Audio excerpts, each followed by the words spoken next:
मावळमध्ये राजकीय बदलाचे संकेत आमदार सुनील शेळके आणि माजी राज्यमंत्री बाळा भेगडे एकाच मंचावर तळेगावमधील कार्यक्रमातून नव्या राजकीय समीकरणाची चाहूल तुम्ही एक हात पुढे केला तर मी दोन हात पुढे करेन भेगडे यांचं वक्तव्य। आरोग्य विभागाच्या गलथान कारभाराची सामना वृत्तपत्रामध्ये बातमी उपजिल्हा रुग्णालयाची रुग्णवाहिका शिंदेंच्या कार्यक्रमात त्यामुळे वेळेत रुग्णवाहिका न मिळाल्यामुळे महिलेचा मृत्यू सामना वृत्तपत्रातून एकनाथ शिंदे यांच्यावर गंभीर आरोप। मंत्र्यांमध्ये प्रोटोकॉलमध्ये ताफ्यात रुग्णवाहिका ठेवण्याची स्पर्धा सुरू मंत्र्यांच्या या प्रोटोकॉलच्या स्पर्धेत निरपराधांचे बळी जात आहेत। अंबरनाथमधील महिलेच्या मृत्यू प्रकरणी संजय राऊतांची टीका। अंबरनाथ महिला मृत्यू प्रकरणामध्ये ठाणे जिल्हा रुग्णालयाचं स्पष्टीकरण रुग्णालयामध्ये आल्यावर 15 मिनिटातच महिलेचा मृत्यू झाल्याचा ठाणे जिल्हा रुग्णालय प्रशासनाचा दावा वेळेत रुग्णवाहिका न मिळाल्याच्या आरोपावर रुग्णालयाचं स्पष्टीकरण। अंबरनाथ अॅम्ब्युलन्स प्रकरणामध्ये चौकशी होणार जिल्हा शल्य चिकित्सक कैलास पवार चौकशी करणार। महादेव जानकरांनी महायुती सोडली तरी मी महायुतीसोबतच रासपा आमदार रत्नाकर गुट्टेंकडून वेगळी चूल मांडण्याचे संकेत। रत्नाकर गुट्टे हे महादेव जानकर यांचे राष्ट्रीय समाज पक्षाचे एकमेव आमदार आहेत।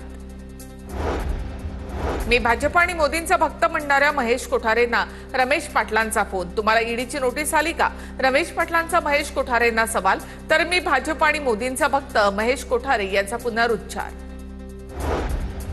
अपघात प्रकरणामध्ये सुनबाई अडकल्या म्हणून मुक्ताफळं उधळली जात आहेत महेश कोठारेंच्या वक्तव्यानंतर किशोरी पेडणेकरांची टीका मी भाजपचा आणि मोदीजींचा भक्त असल्याचं महेश कोठारे यांचं पुन्हा विधान।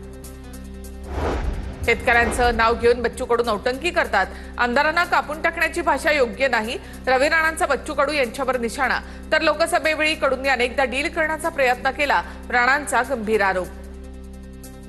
तुम्ही सगळ्या पक्षाचा पाठिंबा घेऊन निवडणूक लढवता पण हा बच्चू कडू मरेपर्यंत कोणाच्या ओंजळीनं पाणी पिणार नाही जे काही लढू ते स्वतःच्या ताकदीवर लढू बच्चू कडूंचं नवनीत राणा यांना प्रत्युत्तर।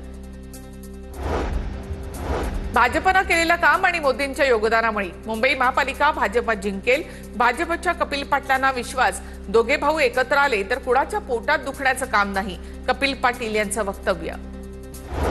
27 तारखेला मुंबईत ठाकरेंच्या शिवसेनेचा मेळावा आगामी महानगरपालिका निवडणुकांच्या पार्श्वभूमीवर मेळाव्याचं आयोजन उद्धव ठाकरे उपशाखा प्रमुखांना मार्गदर्शन करणार 27 तारखेला वरळी डोम मध्ये मेळावा होणार।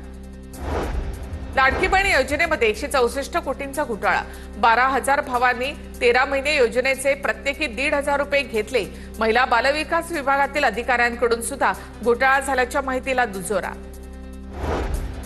लाडकी बहीण योजना कायम सुरू राहणार लाडकी बहीण योजना बंद केली जाणार नाही लाडक्या बहिणींना भाऊबीज मिळणार उपमुख्यमंत्री एकनाथ शिंदे यांचं आश्वासन। बिहारमधील एसआयआर नंतर आता इतरही राज्यांमध्ये एसआयआर प्रक्रिया करण्याची निवडणूक आयोगाची तयारी आज आणि उद्या केंद्रीय निवडणूक आयोगाची बैठक सर्व राज्यांचे मुख्य निवडणूक आयुक्त बैठकीसाठी उपस्थित राहणार। आयोगाच्या आदेशाच्या आधीच नगरपालिकांसाठीची तयारी आगामी निवडणुकांसाठी राजकीय पक्षांकडून मोर्चे बांधणी सुरू भाजपसह विविध पक्षांच्या तयारीसाठी सध्या बैठका सुरू। कांदिवली आणि चारकोप पोलीस ठाण्याच्या हद्दीमध्ये फटाके फोडल्याबद्दल अनेक गुन्हे दाखल कांदिवलीच्या महावीर नगरमध्ये 4 ते 5 जणांकडून एकाला मारहाणीचा व्हिडिओ सोशल मीडियावर व्हायरल।